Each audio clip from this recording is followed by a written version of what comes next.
Time in the Newsmax newsroom, we have Javier Manjarres. We welcome back our friend who's the managing editor of the Shark Tank blog.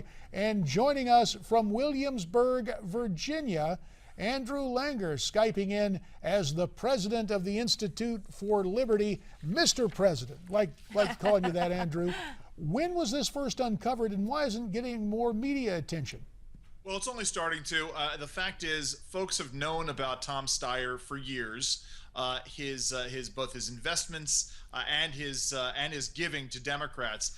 But it's interesting because it was the left-leaning Center for Responsive Politics that highlighted Mr. Steyer as the single most important or the single most giving donor in America, individual donor to American politics this year. He's already spent $20 million, as you pointed out. He's pledged another $30 million of his own money. He's got other folks who are going to match whatever he spends. He is far and away the largest donor, twice as much as Michael Bloomberg, his nearest rival, and 4 times as much right now as the nearest donor to conservative or Republican causes. But as we've been pointing out, and as you just pointed out, for Tom Steyer, it's not a matter of altruistic giving. It's like that old line from It's a Wonderful Life. George Bailey says, "Potter's not selling, Potter's buying." Tom Steyer knows that, for this money that he spends now, he'll be able to make it up on the back end in grants to projects and subsidies to projects that he controls to the tune of $100, $200, $300 million down the road. Well, forgive me for being a little bit cynical. I want to call on Javier Manjarres here, not the facts as have been passed along to us this morning, but the subsequent coverage. Javier, do you think Tom Steyer will end up getting as much ink as the Koch brothers, since after all he far eclipses them in terms of money, and you have this ability to connect the dots, or do you remain cynical about that? Well, I think Steyer will get enough press coverage in the conservative media and other outlets. I want to pick up the story, but I don't see it getting much coverage. You never know in the mainstream media. And yeah, I'm very cynical because, look, at the end of the day, this is a liberal Democrat operating. He's very important because he's a money man. He's the money bags for a lot of Democrats. He's a top donor. So I expect the Democrats, both in the Senate and the Congress, to come out and defend this guy vigorously, just to kind of protect their quote-unquote asset. So, Andrew, back to you. Ms. Pelosi's husband is also said to have benefited. He's one of the investors in this company. So I'm curious to know, what does this mean for Pelosi? Do you think this will get swept under the rug, or will there be repercussions? I don't think there are any repercussions for Nancy Pelosi. She tends to operate in a consequence-free environment. Lord knows her constituents aren't going to turn her away from the polls, though she has had a couple of interesting challenges in the last few cycles.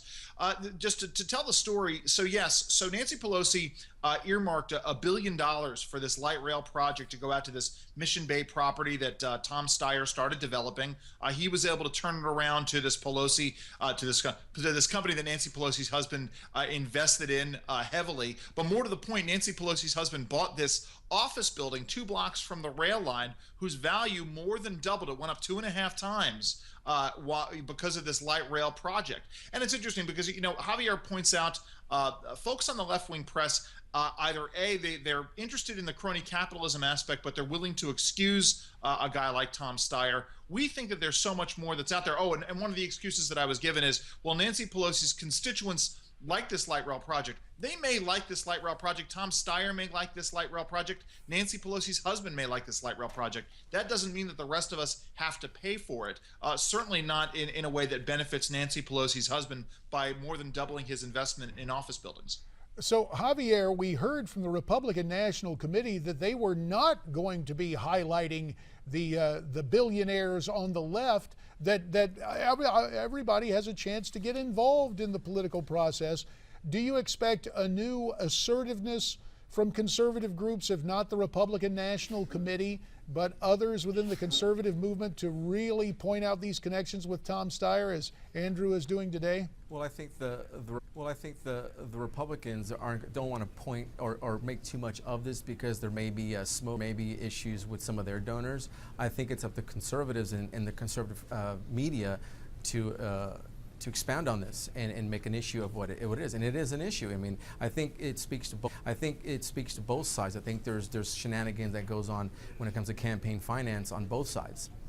Well, we'll see what happens there. Andrew, last word goes to you, sir. Yeah, real quick. To us, it's really not about the issue of money in politics, JD. It's really about the other side of it, which is highlighting the power that the federal government has. And if the federal government didn't have the power to give out massive amounts of money or give out this grant money or the power to make these massive decisions in the regulatory marketplace, then these guys wouldn't be engaging on either side, both Democrat and Republican, in these sort of transactional donations. To us, it underscores the opportunity to substantially reform federal earmarking once again, federal grant making, and the massive power of regulation the federal government has. That's where the RNC ought to be focusing its attention. I think that's a positive message, and the corporate welfare issue is a win-win both for conservatives and for progressives. All right, Andrew, there in your William and Marion shirt from Williamsburg, and Javier resplendent in coat and tie in the Newsmax newsroom. We thank you very much, gentlemen.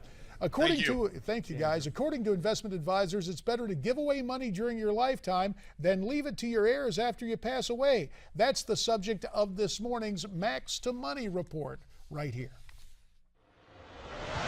You're watching Max to Money. It's better to give than to receive, so they say. But when it comes to your taxes, giving or gifting could save you money down the road. The benefits of annual gifting is you get some money out of your estate systematically every year. $1,000 to a child, or if you're married, you can give $28,000 per person. But more important than getting money out of your estate, I think it's important while you're young and healthy to help your kids, whether you can improve their lifestyle, help them with education, you can help them buy a new house, you can help them pay for health care, you can fund education for grandkids. Gifting to family members involves tough decisions about when, how, and in what form to gift. Before doing so, talk with your attorney and your accountant. I'm Karina Brez. Get more money news at Newsmax.com.